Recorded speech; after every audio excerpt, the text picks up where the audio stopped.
Bambu selama ini dikenal sebagai material untuk pembuatan furnitur.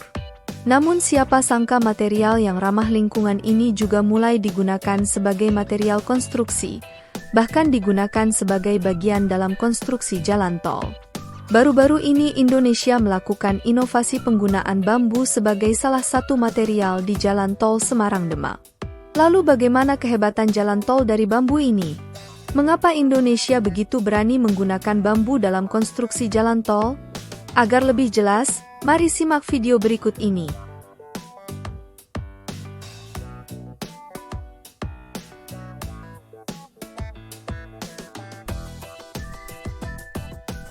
Jalan tol Semarang-Demak merupakan jalan tol yang menghubungkan kota Semarang dengan Kabupaten Demak, merupakan proyek pertama dengan bahan bambu. Jalan tol ini memiliki panjang total 27 km. Pengerjaan jalan tol ini dibagi menjadi dua bagian, yaitu bagian pertama antara Semarang-Sayung sepanjang 10,64 km yang dikerjakan oleh pemerintah dan biayanya mencapai 10 triliun. Sedangkan bagian kedua Sayung-Demak sejauh 16,31 km dikerjakan oleh Badan Usaha Jalan Tol PT Pembangunan Perumahan Semarang-Demak. Walaupun berada di atas laut, tol Semarang-Demak ini juga dilengkapi dengan rest area, kolam retensi, dan juga pompa bensin. Jadi selain menjadi jalan tol, ini juga berfungsi sebagai tanggul laut yang bisa melindungi kota Semarang dari banjir pasang laut. Yang paling menarik adalah pembangunan jalan tol ini sebagian memakai bahan batang-batang bambu sebagai alas dasar tanah dari jalur tol tersebut. Karena terintegrasi dengan tanggul laut, struktur jalan tol yang membentang di atas laut bukanlah berbentuk jembatan, melainkan dengan cara menimbun laut, lalu barulah dibangun jalan di atas timbunan tersebut. Disinilah bambu menjadi pahlawan bagi berdirinya struktur tanggul dan konstruksi jalan tol sekaligus. Tanah di dasar laut di wilayah tersebut diklasifikasikan sebagai tanah yang sangat lunak hingga akan sangat rawan ambles. Sehingga peran bambu menjadi sangat penting untuk menjaga kekokohan dan kepadatan tanah serta untuk menjaga struktur jalan agar tidak mudah rusak.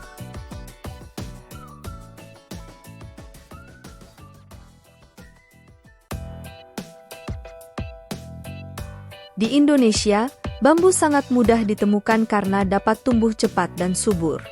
Dari 1439 jenis bambu di dunia, ada 162 jenis bambu yang bisa tumbuh di Indonesia. Harga bambu juga tidak mahal dan yang paling penting bambu merupakan material yang kuat dan ringan serta ramah lingkungan. Pemanfaatan bambu juga akan membuat konstruksi tahan terhadap gempa. Dalam konstruksi tol laut Semarang-Demak, ada sekitar 10 juta batang bambu yang digunakan untuk konstruksi tol laut sepanjang 6 km. Batang-batang bambu tersebut dibentuk seperti matras atau dihamparkan dan ada pula yang ditancapkan. Namun sebelum digunakan, dilakukan pengujian bambu. Pengujian dilakukan dengan uji tarik sistem matras bambu dan uji lentur sistem bambu. Dengan pengujian ini akan diketahui berapa banyak bambu yang dijadikan untuk satu tiang pancang dan juga akan diketahui berapa lapisan matras bambu yang digunakan. Dalam sebuah jurnal penelitian disebutkan bahwa bambu memiliki kekuatan tarik sebesar 1000 sampai 4000 kg per cm persegi atau setara dengan besi baja kualitas sedang, sehingga dapat menjadi pengganti tulangan baja beton bertulang. Hal ini membuat bambu memiliki potensi untuk terus dikembangkan sebagai material konstruksi bukan hanya untuk bangunan yang sederhana namun untuk bangunan yang lebih kompleks.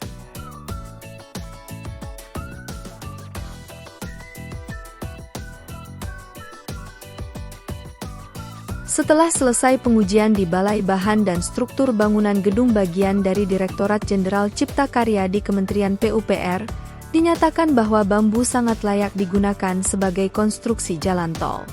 Tahap pertama dalam konstruksi ini, yaitu 7 batang bambu akan diikat menjadi satu, lalu akan ditancapkan. Jarak antara setiap bambu yang diikatnya sekitar 1 meter dan lebarnya bisa sampai 150 meter. Setelah itu, ada lagi batang-batang bambu yang disusun dengan pengikat kemudian dipasang dengan cara dihamparkan lalu diikatkan ke bambu yang tertancap tadi hingga membentuk seperti matras bambu. Kemudian matras bambu tersebut ditimbun dengan pasir setebal 20 cm, kemudian dipasang lagi matras bambu, lalu ditimbun lagi begitu seterusnya hingga 17 lapisan.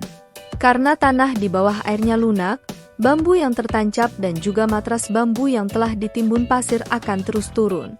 Struktur bambu dan pasir ini akan dipercepat dengan proses PVD atau Prefabricated Vertical Drain, yaitu proses penguatan konstruksi tanah dengan mengeluarkan air tanah.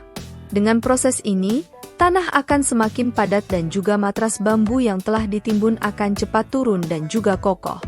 Selanjutnya matras bambu tadi dilakukan penimbunan dengan material pasir laut. Penimbunan pasir laut ke atas struktur rakit bambu menggunakan kapal yang bisa mengisap pasir laut. Pada bagian bawah kapal, terdapat alat isap yang bisa menyedot pasir dari dasar laut, kemudian pasir tersebut disimpan di bagian perut kapal. Lalu pasir yang telah disimpan di perut kapal disemprotkan ke hamparan rakit yang luasnya 150 meter. Jadi pada intinya, bambu ini bukanlah material utama yang digunakan untuk membuat jalan tol, tapi bambu digunakan untuk pemadatan dan penguatan tanah karena tanah di wilayah tersebut adalah tanah lunak. Setelah konstruksi tanah kuat dan padat dan tanggulnya kokoh, barulah dilanjutkan proses pembangunan konstruksi di atasnya dimulai dengan proses pengerasan lentur atau juga disebut fleksibel pavement. Barulah setelah itu dibangun jalan tol Demak-Semarang. Ini adalah salah satu jalan tol yang pembangunannya sangat sulit dan rumit karena kendala cuaca, ombak besar, dan angin kencang. Namun jalan ini akan memberikan banyak manfaat. Sepanjang tanggul dan jalan akan mampu menghadang air laut ketika pasang sehingga wilayah pesisir kota Semarang dan sekitarnya tidak akan lagi terdampak banjir.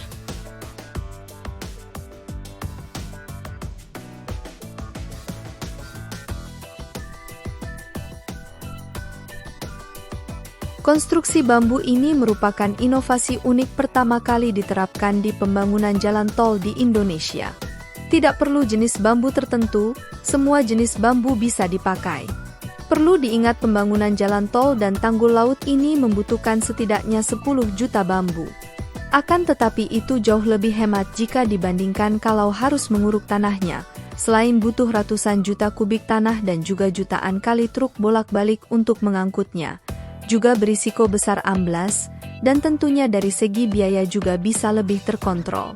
Untuk pembangunan jalan tol Semarang-Demak ini, pemerintah mengalokasikan dana sebesar 10 triliun rupiah untuk membangun jalan sepanjang 10,64 km, sedangkan sisanya akan dibangun oleh Badan Usaha Jalan Tol. Ide untuk penggunaan bambu sebagai bagian dari konstruksi jalan tol diperkenalkan oleh PT LAPI ITB yang merupakan badan usaha milik Institut Teknologi Bandung. Sebuah teknologi sederhana namun inovatif, buah inovasi yang mengagumkan karya anak bangsa Indonesia.